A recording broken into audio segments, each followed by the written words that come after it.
Startups के बारे में तो आप लोगों ने खूब सुना होगा।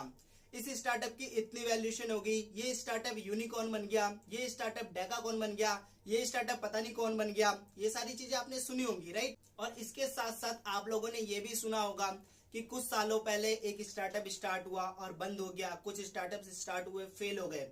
पर क्या आपने ये सुना है कि पूरे वर्ल्ड का सबसे बड़ा बिगेस्ट स्टार्टअप फेलियर कौन सा है, सबसे महंगा स्टार्टअप फेलियर कौन सा है, जिसे स्टार्टअप की हिस्ट्री में बिगेस्ट स्टार्टअप फेलियर के नाम से जाना जाता है, right. So hi guys, my name is Shahnawaz and I am a part of the tribulance 21। और आज की इस वीडियो में हम लोग डिस्कस करने वाले हैं कि वर्ल्ड का बिगेस्ट स्टार्टअप फेलियर कौन सा है और उसके फेल होने के पीछे क्या क्या रीजंस हैं।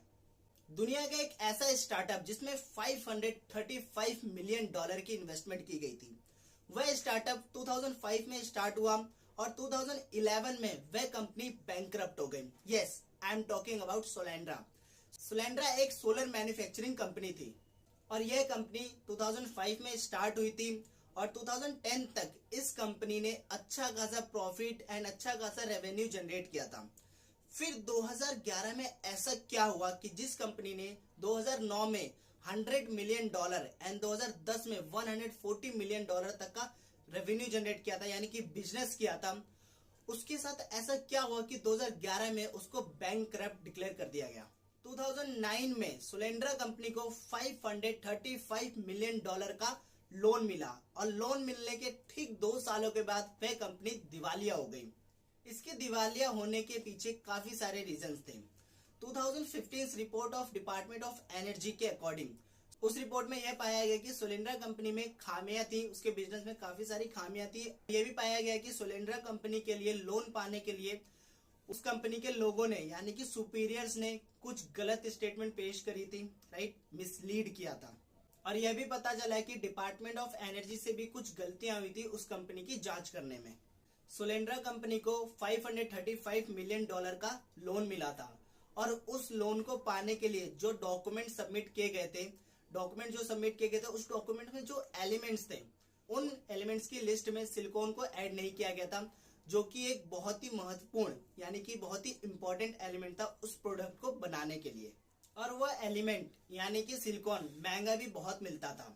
बट कुछ टाइम के बाद क्या हुआ, जहां से वो सिलिकॉन एलिमेंट मिलता था, यानी कि चाइना में जहां पर उसकी माइनिंग होती थी, सडनली वहां से सिलिकॉन बहुत ही ज्यादा मात्रा में मिलने लग गया, राइट।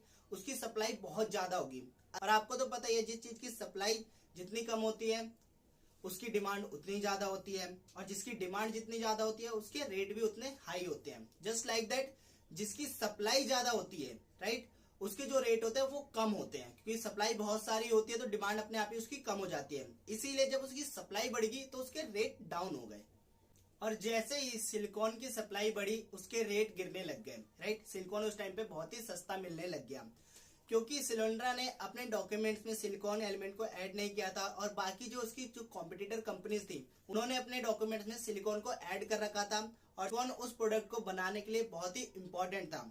तो उससे क्या हुआ, जो भी उनकी कॉम्पिटिटर कंपनीज थी वो सिलिकॉन को अपने प्रोडक्ट में ऐड करती थी और उसकी वजह से उनकी कॉम्पिटिटर कंपनीज की सेल्स बढ़ने लग गई और सोलेंड्रा अपने प्रोडक्ट में सिलिकॉन को ऐड नहीं कर पाती थी, जिसकी वजह से उसका इफेक्ट उनकी सेल्स पे पड़ा। सोलेंड्रा कंपनी को उस टाइम पर यूएस की गवर्नमेंट का सपोर्ट मिला था। उस टाइम पर बराक ओबामा प्रेसिडेंट थे यूएस के और ओबामा की गवर्नमेंट में ही 2009 में इकोनॉमिक सपोर्ट प्रोग्राम से सोलेंड्रा को $535 मिलियन का लोन मिला था। बट इस प्रोग्राम को सोलेंड्रा से $528 मिलियन का नुकसान उठाना पड़ा। अपार्ट फ्रॉम दिस, सोलेंड्रा को कैलिफोर्निया के alternative and advance transportation financing authority से $25.1 मिलियन का टैक्स ब्रेक मिला। सोलेंड्रा के बैंकरप्ट हो जाने के बाद गवर्नमेंट को यह उम्मीद थी कि वह सोलेंड्रा से $27 मिलियन तक की रिकवरी कर लेंगे और उन्हें यह भी उम्मीद थी कि वो 100% तक की रिकवरी कर सकते हैं कुछ चाइनीज सोलर पैनल बनाने वाली कंपनीज के ऊपर $1.5 बिलियन का केस करके। केस यह था कि इन सोलर बनाने वाली कंपनी ने प्राइस फिक्सिंग करी है और इसका नतीजा यह हुआ कि 2015 में यंगली ग्रीन एनर्जी होल्डिंग को लिमिटेड कंपनी ने इस केस को $7.5 मिलियन में सेटल किया और 2016 में ट्रीना सोलर लिमिटेड ने इस केस को $45 मिलियन में सेटल किया और इन सब के बाद भी 100% तक की रिकवरी नहीं हुई और उन्हें लॉस उठाना पड़ा। इस तरह से सोलेंट्रा वर्ल्ड का बिगेस्ट स्टार्टअप फेलियर बन गया। सो गाइस, ये थी आज की वीडियो जिसमें मैंने आपको बताया कि वर्ल्ड का सबसे बड़ा स्टार्टअप फेलियर कौन सा था। तो इसी तरह की वीडियो देखने के लिए लाइक, सब्सक्राइब, कमेंट करना ना भूलें। सो मिलते हैं अगली वीडियो में। Thank you so much.